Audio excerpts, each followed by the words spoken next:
¿Qué esperas? Suscríbete al canal, deja tus comentarios y manita arriba. No te olvides de visitar nuestro sitio web para más contenido. Somos Doctrina Sud, somos buena onda. Los artículos de fe. ¿Qué son los artículos de fe? De vez en cuando personas que no eran miembros de la iglesia le pedían al profeta José Smith que les explicara las enseñanzas y las prácticas del mormonismo. Un ejemplo importante de las explicaciones que él daba se encuentra en la llamada Carta de Wentworth. En la primavera de 1842, John Wentworth, director del periódico Chicago Democrat, le pidió a José Smith que le escribiera un resumen del surgimiento, el progreso, la persecución y la fe de los santos de los últimos días.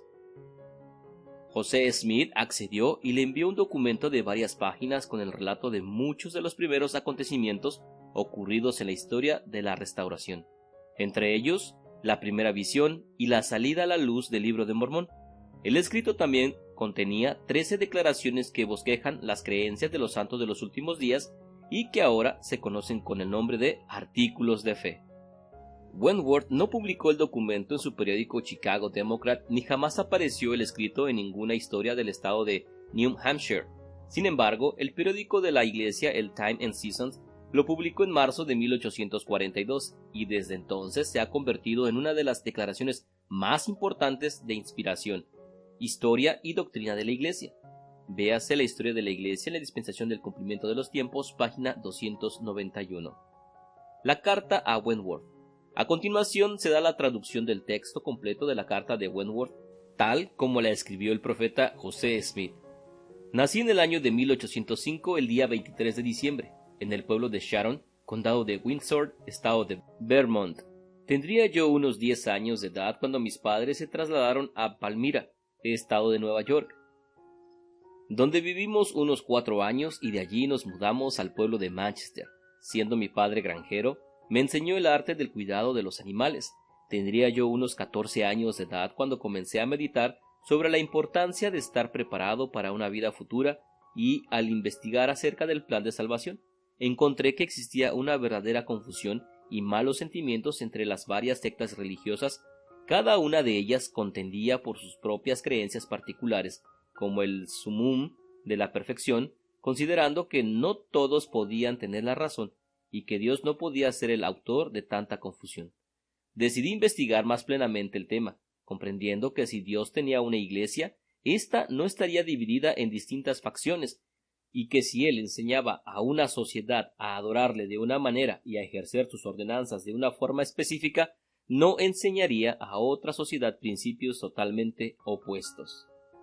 Creyendo fielmente en las palabras de Dios, yo tenía gran confianza en la declaración de Santiago que dice: «Y si alguno de vosotros tiene falta de sabiduría, pídala a Dios, el cual da a todos abundantemente y sin reproche, y le será dada». Por consiguiente, me retiré a un lugar secreto en una arboleda. Allí me arrodillé y empecé a orar a Dios. Mientras me encontraba absorto en ferviente súplica, mi mente se apartó de aquellos objetos que me rodeaban y experimenté entonces una visión celestial, en la cual vi a 2 personajes gloriosos, muy parecidos el uno al otro, y quienes estaban rodeados de una luz tan brillante que eclipsaba el sol del mediodía.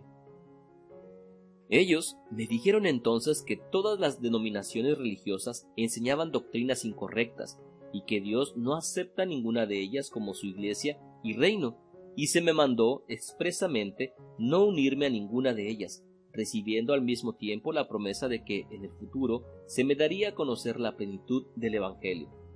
En el atardecer del día 21 de septiembre de 1823, mientras me encontraba orando a Dios e intentando ejercer fe en las preciosas promesas de las Escrituras, de repente vi aparecer en mi cuarto una luz como si fuera de día, solo que mucho más brillante y pura, y de una apariencia gloriosa, de tal forma que en un primer momento pensé que la casa estaba siendo consumida por el fuego.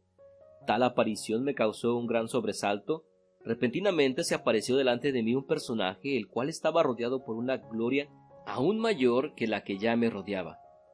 Este mensajero me dijo que era un ángel de Dios, enviado para traer las nuevas de gran gozo de que pronto se cumpliría el convenio que Dios había hecho con Israel antiguo, y que el comienzo de la obra preparatoria para la segunda venida del Mesías estaba a las puertas, que este era el momento para que se predicara el Evangelio en toda su plenitud y poder a toda nación, para que todo habitante pudiese estar preparado para el reinado milenario.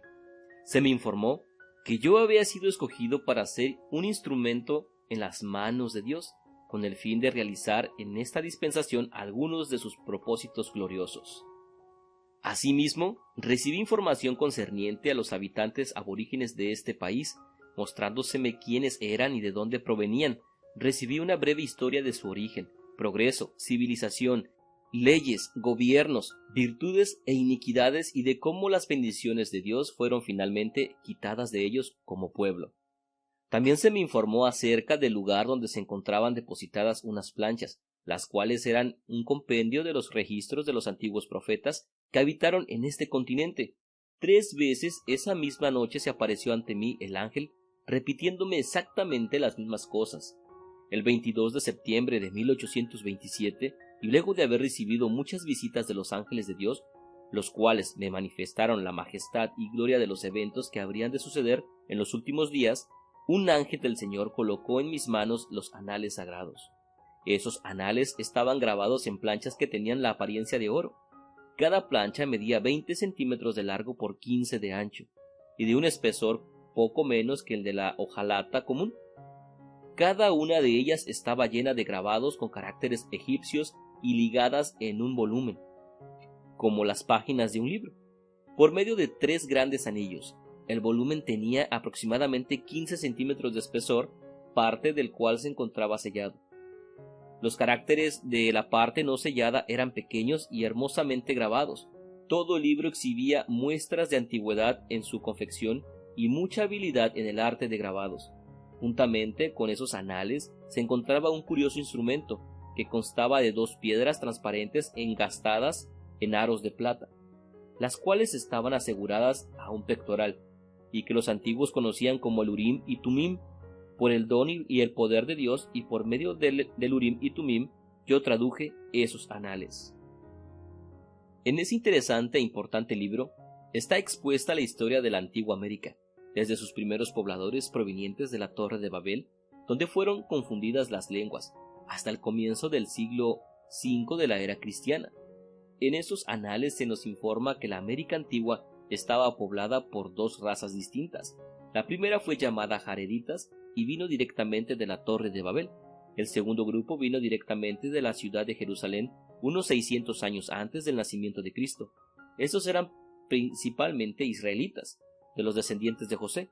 Los jareditas fueron destruidos aproximadamente al mismo tiempo que los israelitas llegaron de Jerusalén, quienes pasaron a heredar este continente. La nación principal de esta segunda raza fue abatida en una gran batalla, aproximadamente hacia el fin del siglo IV. Los sobrevivientes son los indígenas que ahora habitan en este continente. En este libro también se relata que nuestro Salvador se apareció en este continente luego de su resurrección, que él implantó aquí el Evangelio en toda su plenitud, valor, poderes y bendiciones, y que del mismo modo que en el Medio Oriente ellos tuvieron apóstoles, profetas, maestros y evangelistas, y gozaron también del mismo sacerdocio, las mismas ordenanzas, dones, poderes y bendiciones, que estos habitantes fueron quitados de la presencia de Dios como consecuencia de sus transgresiones, y que el último de sus profetas recibió el mandamiento de escribir un compendio de sus profecías, historias, etc., y esconderlos en la tierra para que, en los últimos días, saliera la luz y se uniera a la Biblia a fin de lograr los propósitos de Dios. En el libro de Mormón, el cual se puede obtener en Nauvoo o por medio de cualquiera de nuestros élderes viajantes, se encuentra un relato más detallado. No bien se hizo público este descubrimiento, comenzaron a circular falsos rumores, calumnias, tergiversaciones, como en alas del viento. En toda dirección, la casa fue frecuentemente asaltada por turbas y personas de designios malignos. Apenas pude escapar con vida cuando me pegaron varios tiros. También se recurrió a cuanta estratagema se pudo inventar para quitarme las planchas, pero mediante el poder y la bendición de Dios quedaron seguras en mis manos, y muchos comenzaron a creer en mi testimonio. La Iglesia de Jesucristo de los Santos de los Últimos Días fue organizada en el pueblo de Fayette, condado de Seneca, estado de Nueva York, el 6 de abril de 1830. unos cuantos miembros fueron llamados y ordenados por el espíritu de revelación y profecía, y empezaron a predicar según el espíritu les daba que hablasen. Y a pesar de que eran débiles, se fueron fortaleciendo por medio del poder de Dios, y muchos fueron traídos al arrepentimiento siendo sumergidos en el agua y recibiendo por la imposición de manos el poder del espíritu. Mediante este poder, ellos tuvieron visiones y profetizaron, echaron fuera demonios y sanaron a los enfermos. Desde ese momento en adelante la obra comenzó a extenderse con extraordinaria rapidez y se formaron varias iglesias en los estados de Nueva York, Pensilvania, Ohio, Indiana, Illinois y Missouri. En el condado de Jackson de este último estado se fundó un pueblo de considerable tamaño. Un gran número de personas se unió a la iglesia y comenzamos a crecer rápidamente. Compramos grandes parcelas de tierra, nuestras granjas producían abundantemente y en nuestro círculo doméstico todos disfrutábamos de paz y felicidad. Pero como no podíamos vincularnos con nuestros vecinos, quienes eran en su mayor parte personas viles que habían tenido que escapar de la civilización hacia la frontera, huyendo de la ley, en sus parrandas de medianoche y en su profanación del día de reposo, carreras de caballos y juegos de azar, ellos comenzaron en primer lugar a burlarse de nosotros, luego a perseguirnos, y finalmente se reunió un populacho organizado, los integrantes del cual quemaron nuestras casas, azotaron y cubrieron de alquitrán y plumas a muchos de nuestros hermanos, a los que finalmente, en forma contraria a toda naturaleza humana, justicia y ley, expulsaron de su lugar de habitación. Estos, sin casas ni hogar, tuvieron que vagar por las desoladas praderas hasta que sus hijos dejaron una huella de sangre en el camino. Esto ocurrió en el mes de noviembre, en una inclemente temporada del año, y ellos no tuvieron otro techo sobre sus cabezas más que el cielo. El gobierno pasó por alto todo eso, y a pesar de que teníamos derechos sobre nuestras tierras y de que no habíamos violado ninguna ley, no recibimos justicia alguna. Entre aquellos que inhumanamente fueron echados de sus hogares había muchos enfermos, quienes tuvieron que padecer esos maltratos y buscar refugio donde pudieran encontrarlo. El resultado, para muchas de esas personas que fueron privadas de las comodidades más esenciales de la vida, fue la muerte. Muchos niños quedaron huérfanos y mujeres y hombres viudos. El populacho tomó posesión de nuestras granjas y miles de animales vacunos y lanares, y otros fueron robados, así como la mayoría de nuestras posesiones y las mercancías de las tiendas. Rompieron los tipos de nuestras imprentas y destruyeron lo que no pudieron llevarse consigo. Muchos de nuestros hermanos se trasladaron al condado de Clay, donde se quedaron hasta el año de 1836. Unos 3 años allí no sufrieron violencia, aun cuando fueron constantemente amenazados. Pero en el verano de 1836 esas amenazas comenzaron a adquirir proporciones más siniestras, y como consecuencia comenzaron a hacerse reuniones públicas donde se aprobaron mociones que llevarían a la venganza y la destrucción. Una atmósfera de miedo otra vez empezó a imperar entre nuestra gente. Lo sucedido en el condado de Jackson era suficiente precedente, y como las autoridades de ese lugar no interfirieron con el populacho, sus integrantes se jactaron de que aquí ocurriría lo mismo, lo cual confirmamos al tratar de conseguir la protección de la justicia. Después de mucha privación y pérdida de propiedades, fuimos nuevamente expulsados de nuestros hogares. Más tarde, nos establecimos en los condados de Caldwell y Davis, pensando que si poblábamos lugares prácticamente deshabitados, nos veríamos libres del poder de la opresión, pero allí tampoco se nos permitió vivir en paz, puesto que en el año de 1838 fuimos nuevamente atacados por los populachos, y el gobernador Boggs emitió una orden de exterminación. Bajo el asilo de la ley, una banda organizada de maleantes recorrió el condado, robando nuestros ganados vacunos, lanares y otros animales. Muchos de nuestros hermanos fueron asesinados a sangre fría. La castidad de nuestras mujeres violadas, y a punta de espada se nos obligó a entregar nuestras propiedades, luego de haber sufrido toda clase de indignidades, en manos de esa inhumana banda de merodeadores. De 12 a 15,000 almas, mujeres, hombres y niños, fueron expulsados del calor de sus hogares y de tierras sobre las cuales tenían todos los derechos, y en lo más crudo del invierno, a vagar como exiliados por la tierra o buscar asilo en un lugar más favorable, y entre gente menos bárbara, Muchos se enfermaron y murieron como consecuencia del frío y las penurias que tuvieron que soportar. Muchas mujeres quedaron viudas y niños huérfanos y desamparados. Me llevaría mucho tiempo más del que se me permite aquí para describir las injusticias, los horrores y los asesinatos, el derramamiento de sangre, los robos, la miseria y el sufrimiento que fueron causados por el proceder inhumano e injusto de la ley del estado de Missouri. En la situación antes aludida, llegamos al estado de Illinois en el año de 1839, donde encontramos gente hospitalaria y hogares amigables, personas que estaban dispuestas a ser gobernadas por los principios humanitarios de la ley. Aquí hemos comenzado a construir una ciudad llamada Nauvoo, en el condado de Hancock. Nuestra población es ahora de 6,000 a 8,000 personas, además de un vasto número que habita en el condado vecino, y en casi cada condado de este estado se nos ha concedido un permiso legal para construir una ciudad y también para formar una legión, cuyas tropas tienen ahora 1,500 soldados. También tenemos un permiso legal para fundar una universidad y crear una sociedad manufacturera y agrícola. Tenemos nuestras propias leyes y administradores, y poseemos todos los privilegios de los cuales disfrutan todos los ciudadanos libres y progresistas. La persecución no ha detenido el progreso de la verdad, sino que solo ha añadido combustible a la llama, puesto que la verdad avanza con una rapidez cada vez mayor, en medio del reproche y de la calumnia, orgullosos de la causa a la cual nos hemos aferrado y conscientes de nuestra inocencia y de la verdad de nuestro sistema. Los líderes de la Iglesia han marchado adelante y sembrado el Evangelio en casi cada uno de los estados de la Unión. Ha penetrado en nuestras ciudades, ha sido predicado en pequeños pueblos y villas, y ha hecho que miles de nosotros, o de nuestros nobles, inteligentes y patrióticos ciudadanos obedezcan sus mandatos divinos y sean gobernados por verdades sagradas. Se ha difundido también en Inglaterra, Irlanda, Escocia y Gales, a donde se han enviado unos pocos de nuestros misioneros y donde en el año de 1840 más de 5,000 personas se unieron a los principios de la verdad. En todo lugar hay ahora grandes números de personas uniéndose a la Iglesia. Nuestros misioneros se dirigen a varias naciones, y en Alemania, Palestina, Nueva Holanda, Australia, las Indias Orientales y otros lugares, el estandarte de la verdad se ha izado. Ninguna mano impía puede detener el progreso de la obra.